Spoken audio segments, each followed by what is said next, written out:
ஒரு யமனாகத்தான் நாங்கள் இந்த நீட் தேர்வை பார்க்குறோம்.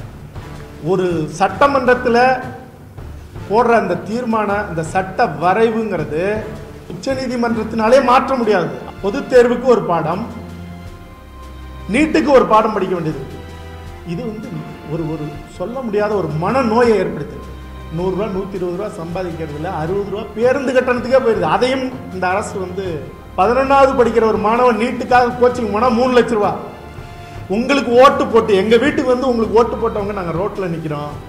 பாராளுமன்றத்தை முடக்குங்க. நீங்க வீட்டில் இருந்தாலும் சரி, அலுவலகத்தில் இருந்தாலும் சரி, உங்களை நாங்கள் முடக்கிறதுன்னு முடிவு பண்ணிட்டோம்.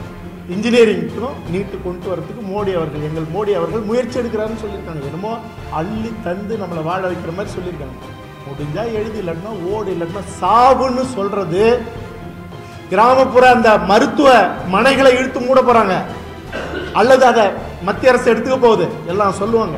எங்களுடைய மாணவர்கள் சொல்லுவாங்க, இங்கதான் அதிக மருத்துவக் கல்லூரி, இங்கதான் அதிக 100% 10% நாங்கள் தமிழர்கள். நீட்டுக்கான பயிற்சி தேர்வு மையம் நடக்காது. நீங்க ராணுவத்தை கொண்டாந்து நிறுத்துங்க, எதை வேணாலும் கொண்டு வந்து நிறுத்துங்க. இதே இடத்துல தான் சொல்லிட்டு போனேன்.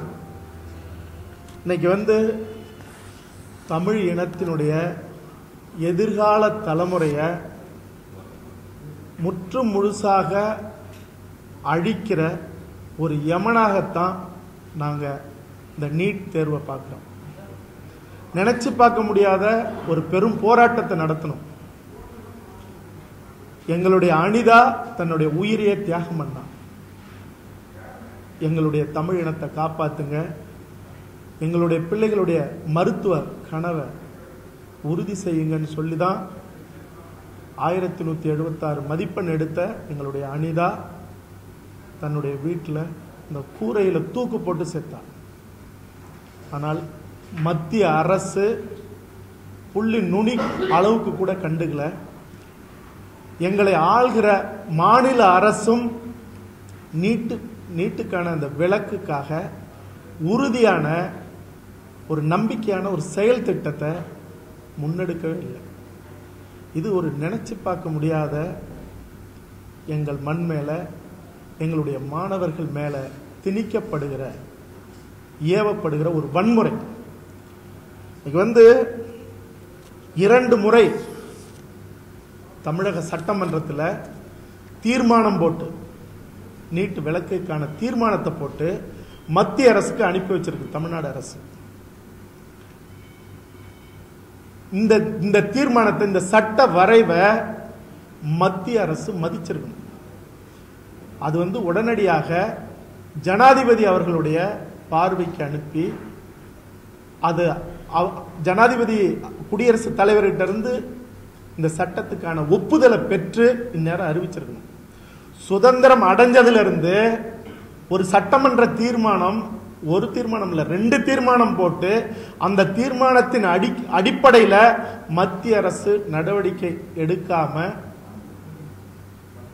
செய்கிற, அதாவது மாநில பட்டியலிருந்து பொது பட்டியலுக்கு எடுத்துட்டு போய் எந்த விதமான ஒப்புதலையும் வாங்காம எடுத்துட்டு போய் எங்கள் மாணவர்களை கொல்றதும், எங்கள் மாணவர்களை முற்று முழுசாக அழிக்கிறதும், எங்களுடைய மாணவர்களுடைய எதிர்காலத்தை, அந்த அவர்களுடைய வாழ்க்கையில மண்ணெளி போறதுங்கிறது இது ஒருபோதும் ஏற்றுக்கொள்ள முடியாது. மாநில அரசினுடைய உரிமையை வன்முறையா பறிக்கிறது. அந்த வேலையை தான் இவங்க செஞ்சிருக்காங்க. ஆக இது அதாவது ஒரு சட்டமன்றத்தில் போடுற அந்த தீர்மானம், இந்த சட்ட வரைவுங்கிறது கோர்ட்டினாலே, உயர்நீதிமன்றம் உச்ச நீதிமன்றத்தினாலே மாற்ற முடியாது. அதுதான் இந்த சட்டமன்ற தீர்மானங்கிறது, சட்ட வரைவுங்கிறது. ஆக இது எந்த அடிப்படையில் மத்திய அரசு இதை செய்யுது அப்படிங்கிறது, இதை கேள்வி கேட்கிற இடத்துல இருக்கிற தமிழக அரசு வேடிக்கை பார்க்குது.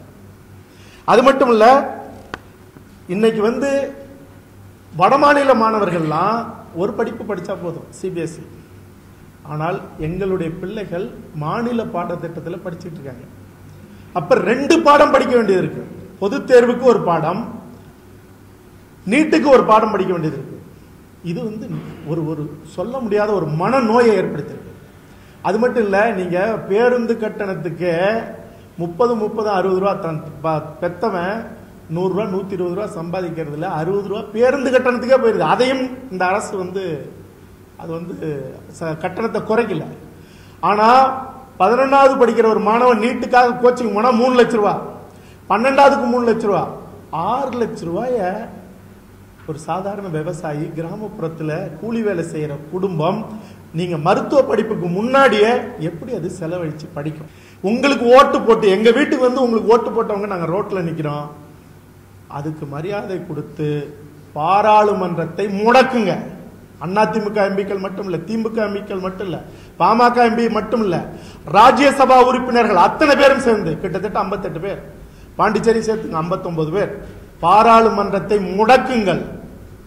நீங்க பாராளுமன்றத்தை முடக்கி நீட்டுக்கான விளக்கை எங்களுக்கு வாங்கி தரலன்னா நீங்க வீட்டில் இருந்தாலும் சரி அலுவலகத்தில் இருந்தாலும் சரி உங்களை நாங்க முடக்கிறதுன்னு முடிவு பண்ணிட்டோம்.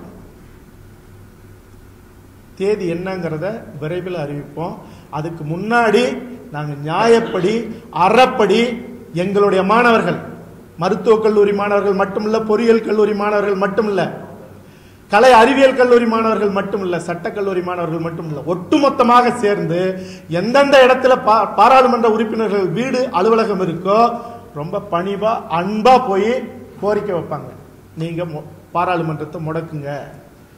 ஏன்னா மார்ச் முதல் வாரம் கடைசி தேதி நீட்டுக்கான விண்ணப்ப படிவத்துக்கு, மே முதல் வாரம் தேர்தல்.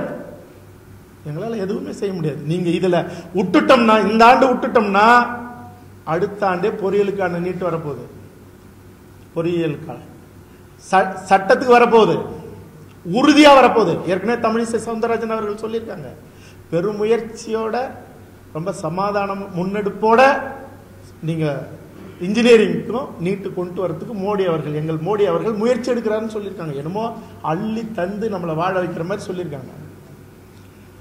கலை அறிவியலுக்கு வரப்போகுது.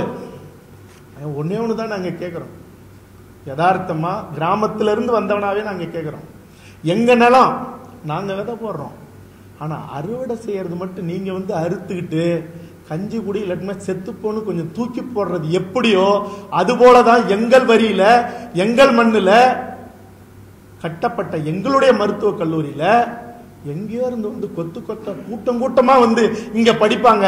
முடிஞ்சா எழுதி இல்லாட்டினா ஓடு இல்லாட்டினா சாவுன்னு சொல்றது எவ்வளவு பெரிய வன்முறைங்கிறத நாங்க உணர்ந்துட்டோம், நீங்களும் உணர்ந்துக்குங்க.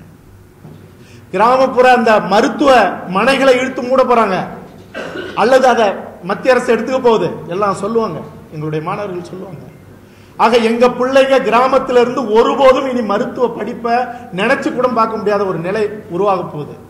அதனால முதல்வர் அவர்கள், நீங்க இந்த மண்ணை ஆள்றவங்க அந்த மனசில் நினைச்சுக்கிட்டு, முதல்வர் அவர்கள் 234 சட்டமன்ற உறுப்பினர்களோட, பாராளுமன்ற உறுப்பினர்களோட, எதிர்கட்சி தலைவர் உட்பட அத்தனை பேரும் டெல்லிக்கு போங்க, பிரதமர் அவர்களை சந்திங்க.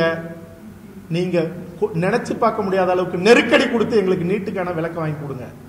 இல்லாட்டி போனா பாராளுமன்ற உறுப்பினர்கள் மட்டுமில்ல, முதலமைச்சர்கள் மட்டுமில்ல, சட்டமன்ற உறுப்பினர்கள் மட்டுமில்ல, அத்தனை பேரையும் முற்றுகையிட்டு முடக்கிறத தவிர எங்களுக்கு வேற வழி இல்லை. ஏன்னா நாங்க அடிவேறி எரிஞ்சு உயிர் போகிற நிலையில தான் இந்த போராட்டத்தை அடுத்த கட்டமா கையில் எடுக்கிறோம்.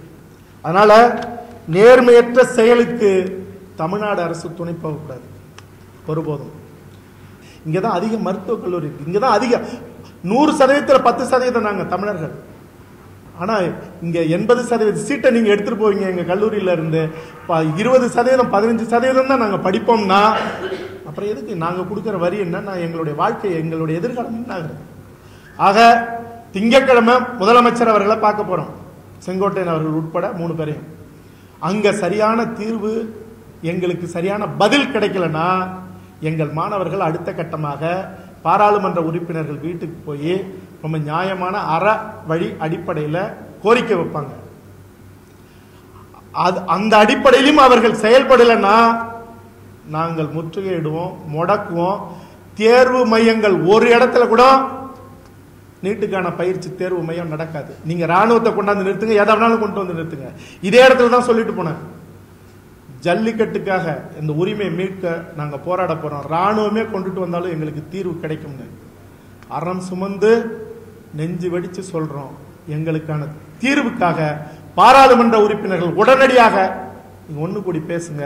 முதலமைச்சர் அவர்கள், எதிர்க்கட்சி தலைவர் அவர்கள், நாங்க ஓட்டு போட்டு தான் மாறி மாறி நீங்க வரணும், எங்களை அழிச்சிட்டு மறுபடியும் எங்க முன்னாடி வந்து நிப்போன்னு நீங்க ஒருபோதும் நினைக்க வேணாம். எங்களுக்கான முதலமைச்சர்ஸ் இருக்காங்க, திரைத்துறையில இருந்து சில பேர் வராங்க, வாயவே திறக்க மாட்டாங்க. நீங்க வாங்க. அதனால எங்களுக்கான தீர்வுக்காக நீங்க என்ன செய்ய போறீங்கிறத திங்கட்கிழமை நாங்க நேரடியா வரோம் கோட்டைக்கு. அதன் பிறகு சில முடிவுகள் எடுப்போம். போராட்டம்ங்கிறது உறுதியானது. இந்த மாதிரி நிறைய வீடியோஸ்க்காக ஐபிசி தமிழை சப்ஸ்கிரைப் பண்ணுங்க. நாங்க போடுற ஒவ்வொரு வீடியோவையும் நீங்க மிஸ் பண்ணாம பார்க்கணுமா? அப்போ கீழே இருக்க பெல் பட்டனை மறக்காம கிளிக் பண்ணுங்க.